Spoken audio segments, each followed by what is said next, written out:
For Mick Fleetwood, sex, drugs, and rock and roll wasn't a cliche, it was his life. Mick Fleetwood was born in Redruth, Cornwall, and at a very young age, he had left the country. His father was a Royal Air Force wing commander, so the whole family would move countries every 2.5 years. As a result of this, Mick grew up in England, Egypt, Norway, then England again. The Fleetwood family was a tight unit. Mick praises them for imbuing him with a fascination for discovering the world. But despite feeling grateful for the experience later in life, young Mick Fleetwood felt like a stranger everywhere he lived. He did, however, write about a silver lining to the situation in his autobiography, Play On, writing, "It was also a great rock and roll training camp for me because I became used to travel and being a stranger just passing through." Mick Fleetwood was living in Egypt, as he recalls in his autobiography Play On, when he almost drowned, writing about the experience. "I'm not sure how or why I got into water too deep for my abilities, but I was pulled out by a man in a flowing blue cloak, and when I looked up at him, I thought he was a magician." I have a very strong image of breathing underwater, and it was very lucky that I ever came up. In a bizarre twist, People reported that in July 2008, Mick Fleetwood's daughter Ruby was very close to drowning in a Los Angeles pool. Apparently, she was doing somersaults in the pool and swallowed a big quantity of water. Despite the scare, Ruby is alive and well, albeit with a story eerily similar to her father's. The Fleetwood Mac drummer remembers changing a lot of schools because he was not a very good student, but not the misbehaving kind. Mick Fleetwood suffered from severe dyslexia. But back in the 1950s, teachers didn't recognize the signs. Talking about it in Play On, Mick wrote, "Back then, particularly in the UK, learning disabilities weren't understood or even accepted, so students like me were simply left behind. My parents only knew I had problems at school." Nevertheless, Mick managed to turn his dyslexia into something good, thanks in part to his sister Susan, who also had dyslexia and made it as an actress in London. His unique drumming style comes precisely from not being based on usual thought or pattern habits. When fellow drummer Jeff Porcaro asked Mick to reveal the secret behind his last fill in Go Your Own Way, Mick found himself at a loss. He couldn't logically explain his drumming method. It was just natural to him. When Mick Fleetwood was around 8 years old, his family returned to England and decided that he and his sisters would be attending boarding school. This meant the Fleetwood children would enter a stable educational system that would see them prepared for college, while the Fleetwood parents continued to travel the world. But his experience at boarding school proved to be Fleetwood's worst nightmare. Not only was dyslexia a massive hindrance to his academic results, but young Fleetwood would paralyze every time a teacher would ask him to come to the front of the class and answer a question. He was already way taller than anybody else in the room, but his confidence was at an all-time low. To some extent, he knew he had a learning disability, and he simply didn't believe he had the ability to answer things correctly. His constant battle with his anxiety led him to escape several boarding schools. Finally, when he was 15, he made a decision, which he recalls in the documentary The Mick Fleetwood Story. "I sat absolutely in tears, terribly unhappy, and made this whole imagination of where I wanted to be.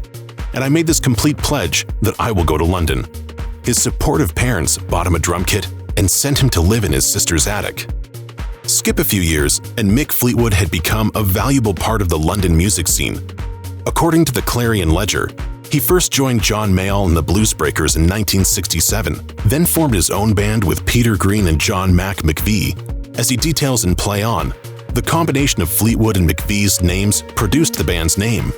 According to Ultimate Classic Rock, it was during these years that Fleetwood fell in love with Jenny Boyd, a model and the sister of Pattie Boyd, who was married to George Harrison at the time. After years of very shy courting, Fleetwood married Jenny Boyd in 1970, and the pair had 2 daughters. But this was happening at the peak of Fleetwood Mac's success, and the family had zero privacy. They all lived in Kiln House, a giant villa they shared with the whole band and crew. According to The Guardian, Jenny hated this arrangement, saying, "I wanted to start a family, not a commune." Furthermore, months would pass where Fleetwood would barely speak to her.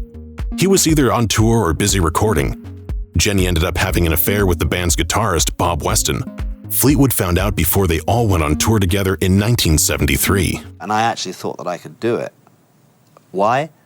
To keep Fleetwood Mac together. And so that's what broke up the tour. Ultimately, the tour was cut short, Weston was fired, and Fleetwood and Jenny got divorced soon after. Fleetwood Mac had known drama from its very beginning, and a considerable chunk of it was Mick Fleetwood and John McVie losing several guitarists and lead singers. It all started in 1970 with the band's founding member Peter Green. Less than a year after creating Fleetwood Mac, Green started abusing LSD. It's fairly rare that acid has such a drastic negative effect on mental health, but large quantities can induce schizophrenia-like psychosis, and according to Black Bear Rehab, long-term use can exacerbate the disorder.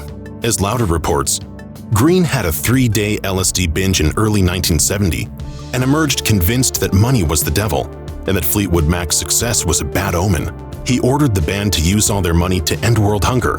When they protested, he quit. What followed, according to Rolling Stone, was a seemingly never-ending process of recruiting guitarists that would leave.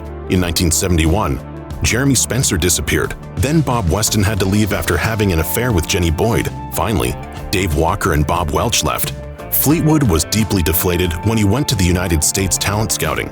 But that's also when he found Lindsey Buckingham and Stevie Nicks. In 1976, Fleetwood Mac had finally reached a stable formation. That year, they produced the eponymous #1 album, and in 1977, they released Rumors, which topped the Billboard charts for 31 weeks and won a Grammy. But as Rolling Stone reports, Rumors was only the silver lining of the immense turmoil within the band. Lindsey Buckingham and Stevie Nicks had broken up, and Christine and John McVie were going through a nasty divorce. Mick Fleetwood had remarried Jenny Boyd in 1976, but their old problems resurfaced. On top of those, Fleetwood started having an affair with Nicks. Both Buckingham and Nicks would write songs about their breakup, songs they had to perform even though they often hated it. Nicks was particularly insulted by the "Go Your Own Way" lyrics, as she once told Rolling Stone. "Every time those words would come out on stage, I wanted to go over and kill him. He knew it, so he really pushed my buttons through that." During their 1977 Rumors tour, Mick Fleetwood and Stevie Nicks realized there was more than friendship between them. But according to Cheat Sheet, Fleetwood was again married to Jenny Boyd, and Nicks was in a relationship with Don Henley of the Eagles.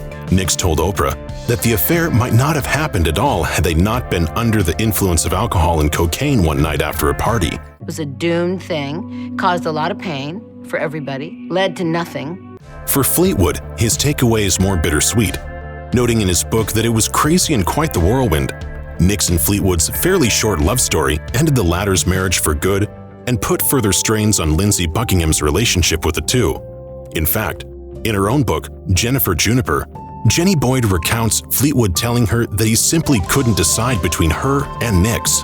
According to Cheat Sheet, the affair will forever be something along the lines of the one that got away, as they never tried to make it work as a couple, a sad touch to Fleetwood's love life. By the mid-1970s, Fleetwood Mac had reached an extreme level of fame and success. According to the New York Post, they had 14 limos always on call, and Stevie Nicks' hotel rooms had to be painted pink and contain a white piano. Add cocaine to the mix, and you've got a recipe for potential disaster. As the New York Post reports, Mick Fleetwood was declared the King of Toot backstage, having snorted somewhere around an estimated $60 million worth of cocaine. But of course, this behavior was much more self-destructive than it was lavish or extravagant.